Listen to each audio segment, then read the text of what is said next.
Welcome back to Stealth Products Podcast. Today I'm kind of excited because we went in on a new adventure here in 2026. We had an opportunity to visit CES in Las Vegas at the beginning of this month in January. So I'm really excited to talk about what the future care looks like in healthcare and also technologies. This is now maybe our fourth or fifth time that we've been. And it's always quite overwhelming and exciting. But this time we had an opportunity to take a nice team from Stealth and gathered a lot of information of a lot of new technologies that are coming out, and not only in the healthcare space, but just in general in the consumer space, which is also a very, very important one. Because our end users are in need of a lot of products and components that are being designed. And so just us being able to talk with manufacturers and developers makes a big difference. So I'm really excited about this episode. It aligns itself really nice with what our innovations are and our plans are for our future. So we just wanted to take a few minutes to discuss that with y'all, but welcome back. And again, thank you for being a faithful subscriber or watcher of our podcast. So I like to start by, of course, I've already introduced him one time, but he was an attendee with me, Benedetto Del Greco, likes to also be called Ben, which I'm excited to see his opinion. I almost feel like if I could have a background, it'd be the Willy Wonka store. And when the little boy walks in and he sees all the candies all over the wall and he's dancing and he's singing, the Willy Wonka, what is it, the Candyman can? I think that's the song that they do, the jingle. I almost feel like that's when I turned around, when we walked right in, and I saw Ben's face there at the consumer show just because of all the technologies that were there. But without further ado, Ben, if you like to, of course, reintroduce yourself, but also talk a little bit about your first experience right when you came in. Not your first experience because they lost his luggage, so we won't go that far down the experience, but his first experience of walking into the show of the Consumer Electronics Show. But Ben, welcome to the podcast. Well, thanks, Gabe. Thanks for having me. And yeah, for those who don't know me, I'm an assistive technology developer at Stealth, and I have quite a bit of experience on the field as basically an ATP. I did a lot of assistive technology assessments in Italy, and I'm focusing on developing new stuff with, hopefully new exciting stuff with Stealth. And yeah, it was quite an experience. I mean, from my point of view, it was, as you said, like walking into a candy store or into Candyland rather than a candy store. We have seen some crazy stuff, and the implication that technology is going to have in our industry is going to be huge. Yeah, no, absolutely. And I think that, to be fair to all the listeners and those that are tuning into this now and in the future, I think a lot of our product innovations and vision for the future is based off of just the excitement and the desire that technology, how critical technology is to us as a whole. And I think that's something that we just, Ben probably can attest to it, and anybody that's in this field, any kind of technology kind of excites you, especially when you can relate it to our industry. And so I'm really looking forward to some of the things that we're going to be reviewing and discussing about, and, just to get started a little bit on that. Of course, if you're not familiar with CES, you can look it up. There's some great videos on it. It really is a massive trade show for electronics. I wouldn't only say consumer electronics, because now it's kind of branched out to manufacturing, and just a lot of other types of things that are great to see as it branches out. It's just a great place to go and walk around and experience.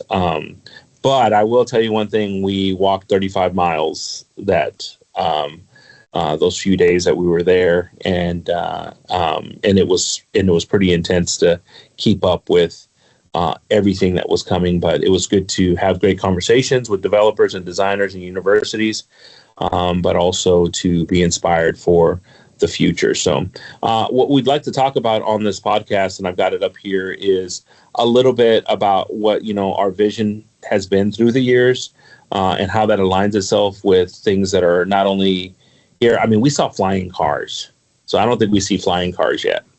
But it's we've got to align ourselves with what the future is going to have, even including AI and robotics.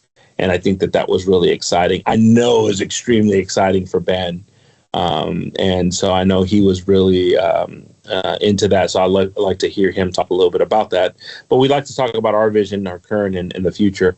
And then also go over some show products, some show winners. There's some these things that we're going to talk about that really fit itself well into our industry, and what some of these things, how they align themselves up.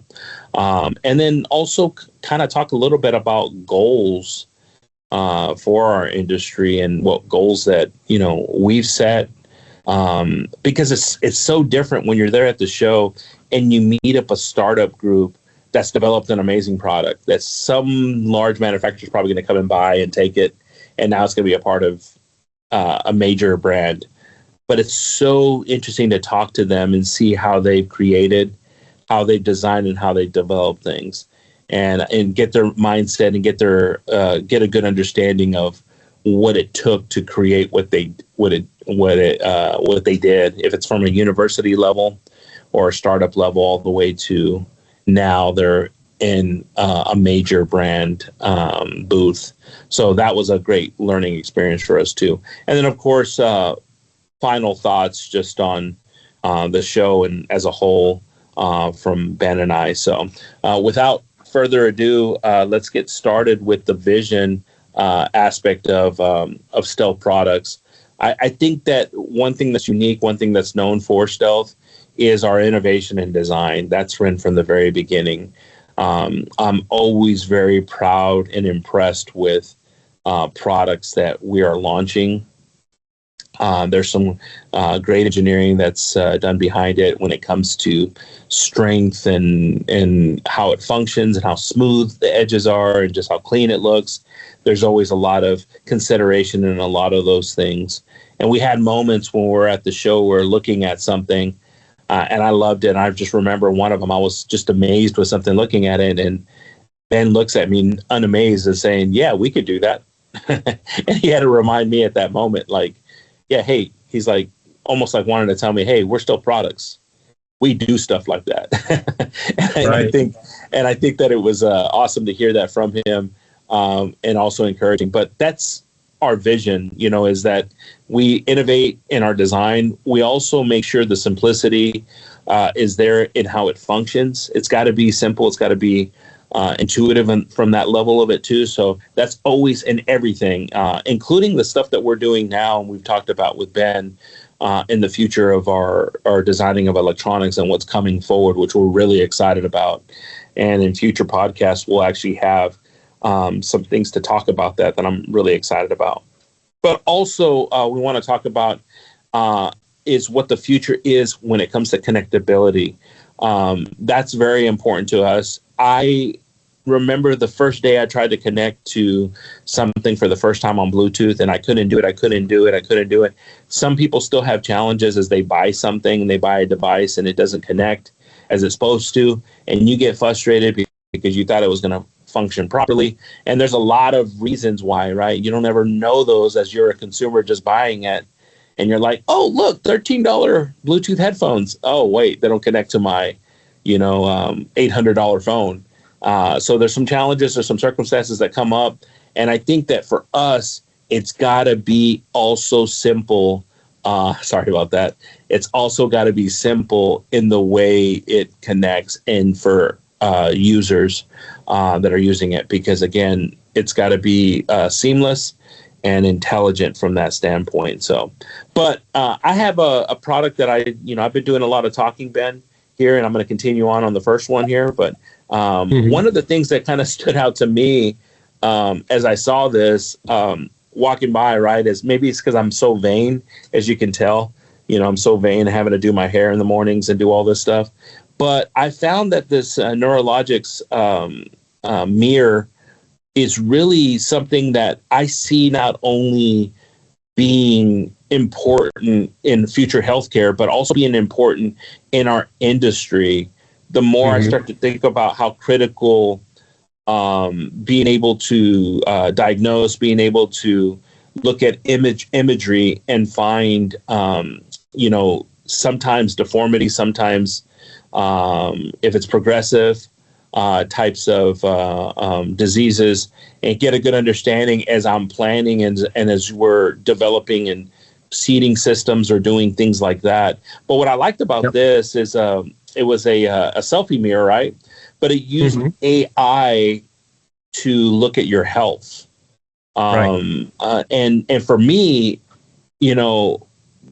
anytime we can use technologies just to better our lives, it reminded me of, there was an episode that came out on a TV show where they used to do houses, and this individual was there. He's a very famous person, and as the person was talking, somebody typed in the comments and saying, "Hey, you might have a tumor," and he was like, "What?" And he goes, "Yeah, I saw, I don't know if it was his lymph node, but there was something that was in his coloration," and they commented that, and it kind of took off, right, and ended up saving the person's life. It's a famous story of two home builders, and talked about it. And he was able to get it treated before it was too late. And I started kind of thinking about how this type of technology is going to be common. I mean, we see all the futuristic movies and all these different things, but now we're getting to a place now where this, for 30 seconds, it scans you and it can see things. It can see your eyes. It can see colorations of skin. And for me, health markers, like it says here, but for me, it was just something like thinking not only from a vein standpoint, right, that people are going to be like, "Oh, I got wrinkles. How can I take care of this?" But also is like, "Oh, this is concerning because I've got this coloration under my eyes that's common to this." And for me, I don't know, Ben, we saw a lot of things like this, but to me, this was a pretty cool product. Oh, yeah, definitely. And I believe these mirrors, pun intended, the way technology is moving forward. When we talked about healthcare and technology related to healthcare, we now live in some extraordinary times, not only because we are pushing technology to the limit when it comes to like biomed engineering or technology applied to healthcare in general, but we are now living at the peak of development when it comes to technologies that are for the longevity industry, for the AI industry, and for the robotic industry. And that's what we saw during CES this year. So there is a big push because we have this very big markets out there that actually need these kind of products. And the cool thing for our industry is that all these technologies, all the money that venture capitalists or investors are putting into those markets are creating ecosystems that can be used also in our industry. And the Nuralogix is a great example of that, because for the longevity industry, you have a very cool system that can also be applied to our own industry when it comes to disability, to to disease prevention or to better help clinicians to find the right diagnosis for the patient, right? Yeah, yeah. Hey, Ben, and I'm glad that this is a good place to, which I know you're going to be very proud of, because this was an Italian company that I'm about to mention. I don't have information on it just because they were in a smaller area, but we met an organization that had a bodysuit that they used for NASA. And what was interesting in it about it, and I'll let you explain it a little bit more of the science of it, because I know you got a chance to really talk with them, and especially in their language too, which was awesome in their tongue. But I found that company quite amazing also, because they actually would put a bodysuit on and have somebody be bedridden for months.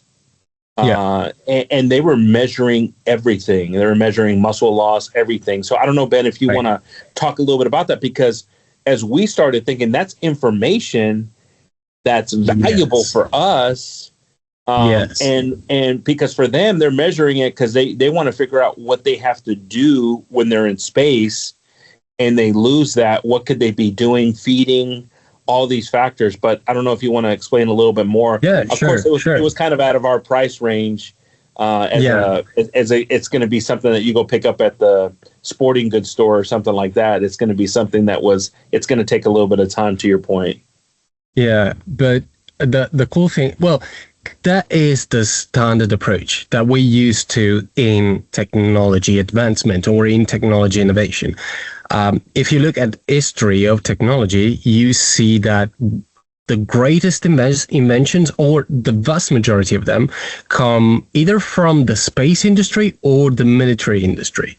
Right? And then the commercial side of it takes the commercial application takes advantage of those technologies that were at the edge of scientific innovation and that were applied to the average consumer.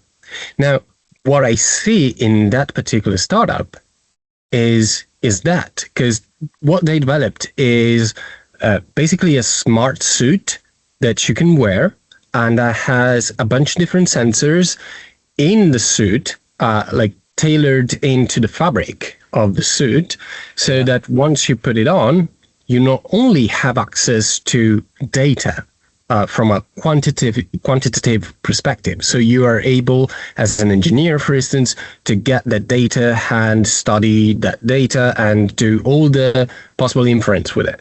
But you will also be able, with that specific suit, to analyze data and act accordingly. So those would be active sensors that the person is wearing, and through neuromodulation and muscle stimulation, you are able to, in the case of astronauts, for instance, they will be able to prevent muscle loss and all the things that come with staying, up in space. But for us that we like to live on Earth, those same senses can be used for muscle stimulation in people that have some particular condition, and so that is extremely interesting for our point of view.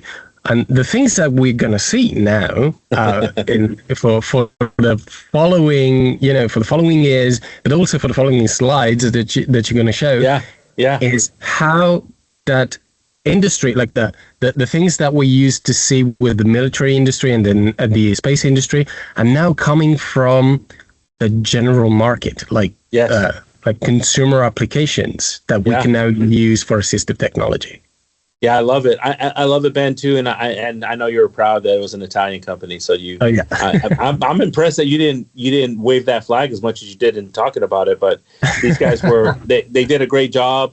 They were very nice to talk to us, and we kind of told them a little bit about our industry too, and you were able to explain some things too. So we got contact information for future stuff, but it's going to be great point on that too, military and space.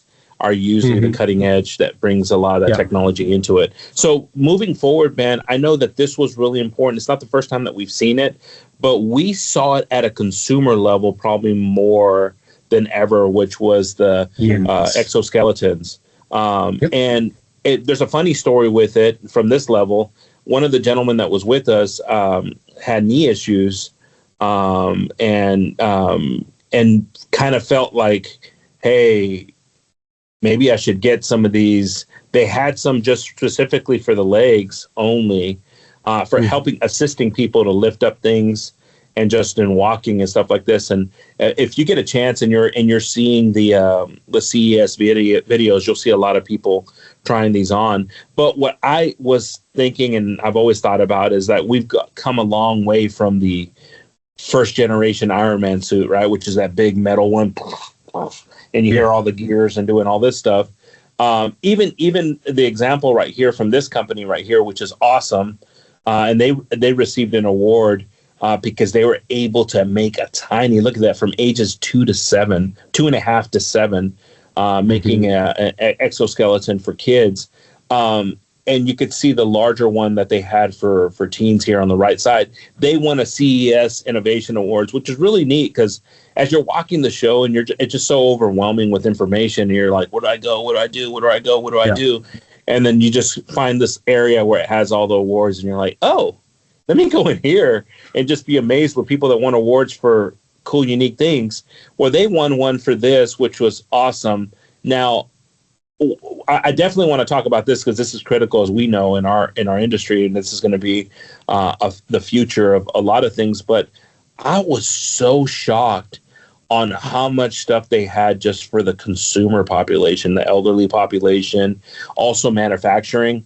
I saw arms that would assist, so somebody just does a repetitive motion that they're doing. Now they can actually put something on. I saw cables that were hanging that would keep people the weight of their arms so they could just do this type of work that's constant. So a lot of these things are coming not only for what's critical for us for the disabled population, but also for the consumer, which is great because we need it in the consumer. We need all this stuff in the consumer so we can get the best. So we get the best designs, the best technologies. But Ben, we saw a lot of this, right? I mean, we saw a lot of booths as we'd walk by and we talked about a lot of this stuff. You also talked a lot about on the robotics side, but what was your thoughts on this in the show? Yeah, and that's a very good point. And this is what we were talking about. Like right now, we live again, and I say that again, in extraordinary times because what's happening is that, and I remember it was probably 10 years ago, the first time that I saw, or more or less 10 years ago, the first time that I saw an actual exoskeleton, right? So like the structure for people to put themselves in and a bunch of motors. And I remember asking the price, and it was somewhere around 250,000. It's crazy. Yeah, something like that. And to me, I mean, crazy but awesome, right? You're like thinking, awesome. What would we do? What would you do if you're in a case where you were able to get some of your function back? I mean, I think we would do anything we could, right? So I understand that side of it. But you could, to your point, you could see how far away that was because that was being used from some aspect of science or military or space. Yeah. Also for rehabilitation purposes, but it was out of reach for many people. And right now, thanks to the advancement that you see in AI and robotics, now everything is becoming much more accessible. And so these products that looked like science fiction 10 years ago, like the Iron Man suit that you mentioned, right now are becoming real products for people. I mean, a solution like this one, which by the way has an Italian name, has all the cool products. We have a couple as well. Yeah. Again, a product like this, it is becoming much more affordable. And it is becoming much more compact so that people can actually use it. Even kids, like for children between 2.5 to 7 years old, that is a huge advancement for this kind of technology. There's no way, Ben, like to your point, there's no way the early ones that we saw that adults were in it, and even people that were small adults looked like it was too big for them, because that's what it was. But now, because to your point, now even in the consumer side, because we saw a lot of the ones where people were just saying, look, if you're elderly and you have a bad knee, you could put this on right here, just on one side. It was very ergonomical, very slick looking, small batteries that lasted long periods of time. So you're absolutely right, man. I think that this is now, the future looks great in this. And wrapping up a little bit about the exoskeleton, I think, again, what's exciting is now seeing the design of it and the future of what this looks like for not only our space, but for our families and for just in general. So I'm really excited about that and seeing that at the level that I saw it. So, but moving on, Ben, another thing that kind of caught my eye, and this is kind of something that I know we've had these discussions before, but really this company is doing a great job. They also were an Innovation Award recipient, this Neuroanimation, which what I loved about it, and everybody please go check these companies out. They're great companies that are, some already been doing it. Some are starting up and working in places. We met people that wanted to work with us in spaces that we were at. But this one in particular was using the VR, was using screens, and some robotic motions, attaching people, kind of exoskeleton. You're kind of setting in some of this stuff. And if an octopus was moving or doing stuff like that, it would move your arms so you could get this sensation and feeling. And they were promoting, again, recovery, like it says here, for brain health. And I think some of the work that they've done, some of the studies that they've done, that could apply in the future for a lot of the stuff that we're doing. And also, we could start seeing it in clinics being utilized, which is exciting. And I think that as we've worked in clinics before, Ben, we've always seen the therapists, the doctors very excited when it comes to new types of platforms that they can use. But what was your thought, with this type of, new type of animation or new type of platform that they introduced? I shall say that I love the idea that the company is combining together medical background, like knowledge on how the brain works from a psychological point of view and a medical point of view, integrating that with motion capture, because that's a readily available technology that can be used together with VR when it's needed, or just showing some very cool animations and very cool gameplay. Because at the end of the day, we learn, and rehabilitation is, in a way, it uses the same pathways that we use during learning. And so having a system that is capable of gamify a rehabilitation program or a learning experience is extremely useful, especially when you're dealing with children or when you're dealing with elderly people, because we've seen that gamification has a huge impact on the dopamine levels, on the reward system. And so having that technology combined with motion captures and computer vision and VR, everything in a single package, that I believe will be extremely useful, and it will be a very useful tool for the therapists. Because again, solutions like this do not replace the work that the therapist does, but it helps a lot. Enhances the therapist. Enhances it. The experience and the therapy and everything. So it's a very cool thing. It has to. I think that's a great point, Ben, and I think we didn't mention that, and I think that that's a critical one for all of us to understand, is the enhancement of things, because we can see the challenges and the limitations of time sometimes of cost. And I know every clinician that I've met with, their passion, their desire to be with the client longer, to be able to be there in moments. And so for us to create extensions of them in things, I think that's a great point that you bring up there. And speaking about that, that's a great segue into one of your most exciting things, which was the humanoid robots that we saw. And I'm gonna actually give a video here to the group that they'll be able to insert as we're talking a little bit about this. But as we walked around the show, this is my fourth or fifth time that I've been there. This was by far the most that I've seen when it came to showing these, displaying these, explaining the benefits of these, all these factors.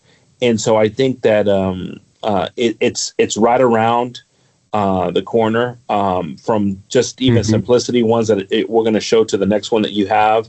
But I think that this is going to be something that's critical when it comes to service help. So we look at sometimes service animals, we look at service types of devices that are going to be helping. I think a lot of the early ones we're going to see that are still limited. I mean, they're still limited. I mean, they're still unbalanced. There's still things that happen with them. But there are some things that are critical for our space in particular that we're probably going to start seeing. But I know this was a very exciting one for you, Ben. So I'll let you talk a little bit about it. Yeah. So believe it or not, I'm not really excited about robots. I mean, I grew up watching, Terminator, science fiction. Yeah, Terminator. I was thinking about like iRobot and all those Oliver movies that are. They were depicting a very dystopian future when it comes to robots, but still, they're very cool. I mean, when it comes to robots, and I think that there is a big potential. I mean, we're gonna see revolution from a social perspective, a political perspective, an economic perspective. So we're gonna see a revolution when it comes to the introduction of robots in our daily lives.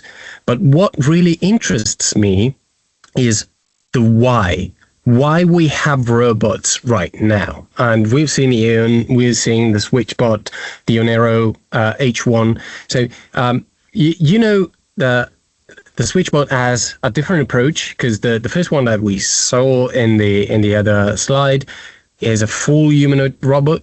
This one has humanoid arms, but it is moving like a Roomba. Okay, like one of those cleaning robots that we now have and most of us have in our homes.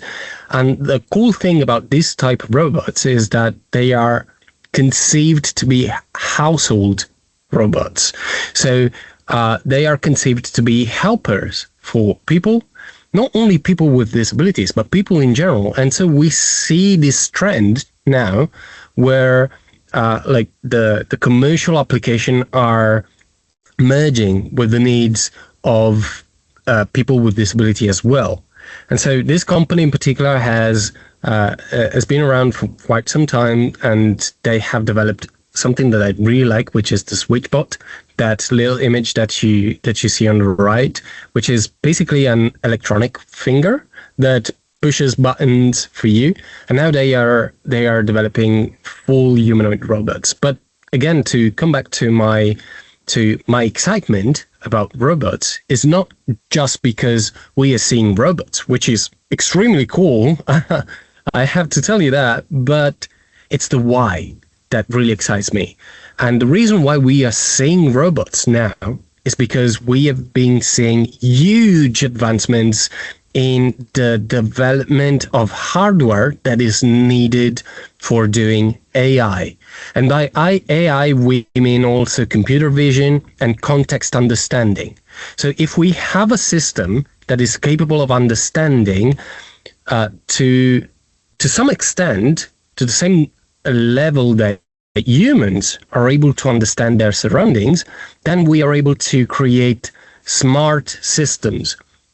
Or in the case of robots, they will be aware of their surroundings and quote unquote, of course, aware of their surroundings, but they will be able to understand what they have in front of them. And that particular feature can be applied in so many scenarios that we are not going to talk about today, but still that will have huge implications in our industry. And the ripple effect, yeah, I think that's a good point that you bring up.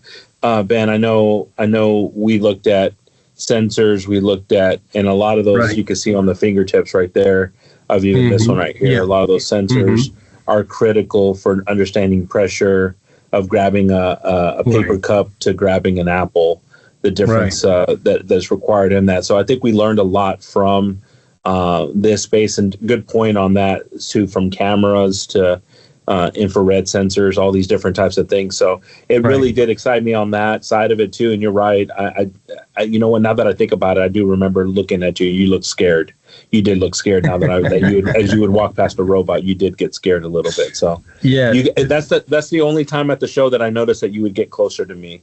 Like, hey, somebody protect me. No, I'm kidding. No, it was quite amazing to see that. And moving on, Ben, a couple of things that we saw, and we were, again, everything we would see would be like, oh man, wouldn't this be awesome for our industry? And again, that's why we're having this podcast right now. It's kind of a little bit of a reflect. Now remember, we walked 35 miles. So we're only talking about a few products here. If we were to talk about all the products that we saw, this would be a 40-hour podcast. But we would see things like this, or materials that were like, hey, this is pretty cool. And this company right here, another Innovation Award company, they had a cooling mat, a smart sensing controlled mat for infants that use strollers. But again, to your point, if we're looking at stuff for from the consumer to our industry, this is reading ambient and skin temperatures. Some vehicles have that already, where you just sit in it and you don't have to say cool the seats down. It just knows because of temperatures that you have. This is kind of the future of some of the smart cooling stuff. So as we think about it with cushions, as we thinking about it for backs, supports, all these different types of things, this is technologies that we're looking at now at this aspect, but we could be looking at it in the future in our industry. So I know there was other ones, heating mechanisms, all these different types of things that we looked at, Ben. Yeah. I mean, and again, I take a look at the past, and I remember when we were talking about, for the first time, about cooling technology or heating technology in our industry, and the costs were outrageously high.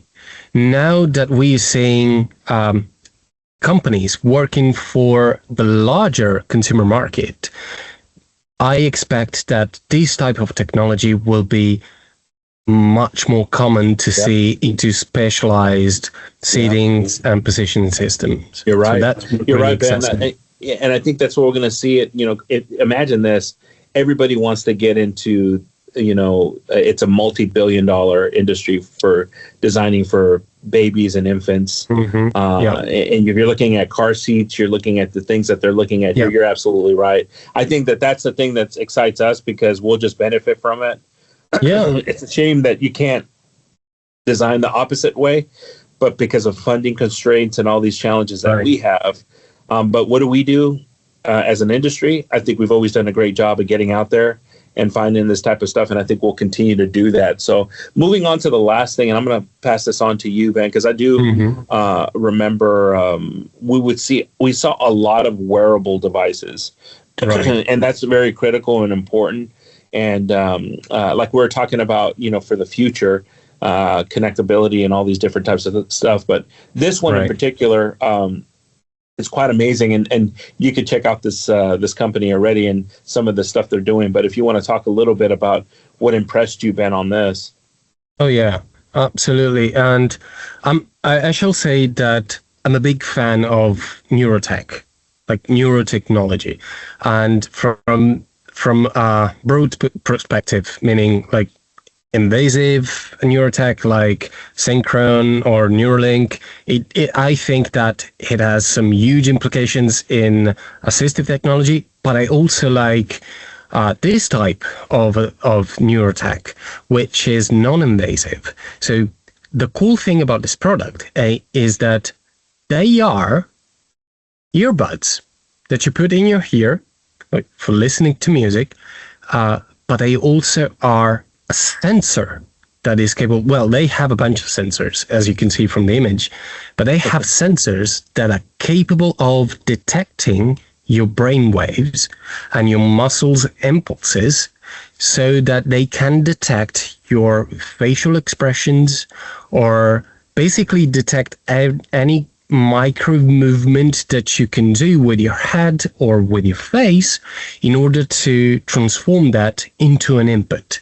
So they have this very neat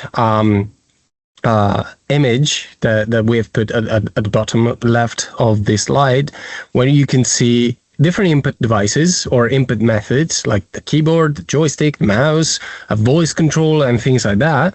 And then there is the Naqilogix, which is extremely versatile, meaning that with something that you used to have in your ears, like your earphones, your AirPods, for instance, imagine having your AirPods that can detect in a way what you're thinking.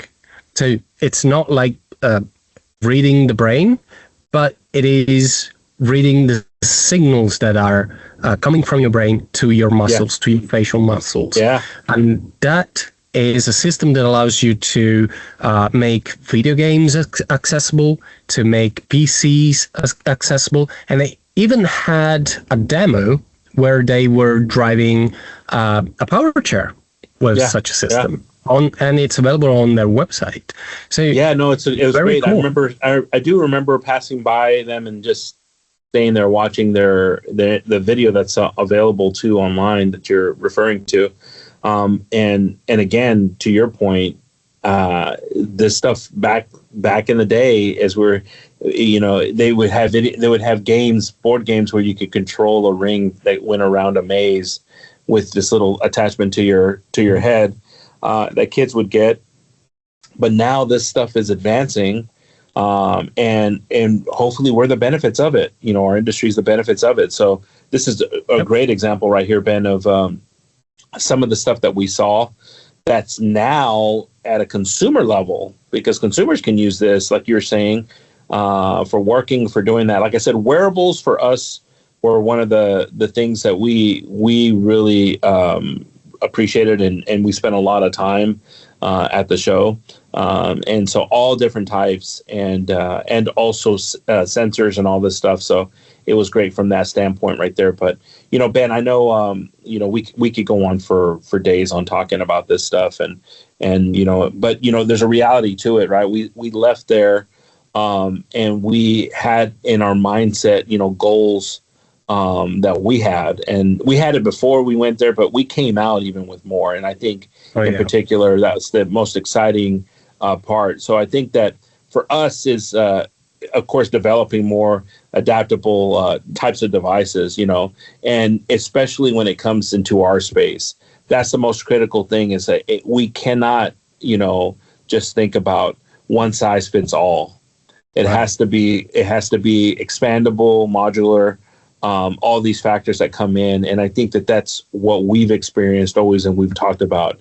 We've also talked about connecting to things, and that's a very important thing, from wearables to some of even the Switchbot you were referring to. What can we do to make it easier for people's lives to connect to things, and also for it to be able to monitor stuff like we were talking about here, from posture to pressure distribution, and what that data looks like. And I think that that's one thing we didn't talk about, but was on everything. Everything you walk by, it was AI, AI technology. Hey, this is going to have AI, and they would explain what it was doing with that. And I think a lot of that stuff is love it or leave it. It's going to be everywhere. It's already everywhere. It's already been everywhere. I did a webinar for mobility management on AI, kind of giving the history of it. So I think that's already, if you're worried about it, you're late, because it's coming, and we got to be prepared for it, and we also got to embrace it from our level of our industry. The other thing is we're goals for us is really understanding how to prioritize stuff. You gave a really good example of nurses. Definitely, it's enhancing their abilities, and I think that's a critical thing that we want to do. In anything that we design and develop, it's got to enhance their daily living experience, and whatever factor that is, that's what we get excited with, and that's what we're really focused on. And again, in anything in our design too, it has to be durable. I mean, we're in the durable medical equipment, DME. Things cannot be just finicky, and we see them breaking all the time just due to our funding cases and justifications for getting things. So all these factors kind of come into place from a goal standpoint, Ben. I know they line up in Europe. I know they line up where you're at. It's the same. We see some of the same stuff, even across the pond, as they say. And so I think that type of mindset and goal for stealth and our industry is critical. What are your thoughts on some of those things? No, I like what you said when you talked about reducing the caregiving burden, because that's the main goal of assistive technology. That's what we are here for. And at the end of the day, how I think about assistive technology is like this. Every piece of assistive tech that we manufacture and that we provide becomes an extension of a person's body or a person's mind. And so in the same way a wheelchair becomes some person legs, or an AAC device becomes some other person's voice, we need to think about durability. We need to think about how important, how critical that thing becomes for the person and for the caregiver. So I love what you have been saying about assistive tech, because that's what we want to focus on, and that's what we will do in the near future. That's for sure. Yeah, Ben. I mean, we've got some great things ahead, not only within Stealth, but also within the podcast. I'm looking forward. I appreciate, Ben. I enjoyed this trip. This trip was great with our colleagues. Likewise. We learned so much. We met so many people. I do recommend to everyone to watch the videos, see stuff about CES. It is quite overwhelming. I don't know if I'd recommend to people go to CES, because it's like I think it will swallow you up. I think it swallows you up for sure. I know it did for me personally. And then it probably did for you too, Ben. And thinking a little bit about that. But then we got you get your feet underneath you, and we're able to do some things. But I do thank everyone for always tuning into these podcasts. Subscribe. We got a lot of great ones coming out. As a matter of fact, we've got one coming up about eye gaze with Ben. Ben's going to be another one to discuss that will be coming out very soon. And we've got some other ones too. I'd like to actually do a podcast on head positioning. So sign up for that one. And if you have any suggestions, feel free to email us and let us know. But we thank you for attending. I thank you, Ben, for making a little bit of time. What time is it over there in Italy right now? It's around 8. It's about 6 p.m. Yeah. 6 p.m. Okay. So 6 p.m. All right. Well, Ben, be safe. Thank you again for all the hard work and all the adventures of the luggage, which is, Ben, they lost his luggage just due to weather, but He was a trooper on that. So, but I thank you, Ben, for everything. We did it. And I look forward to many more future adventures. Okay. Oh yeah, hopefully with a bag this time. Well, thanks to everyone, and we'll see you on the next podcast. Stay tuned.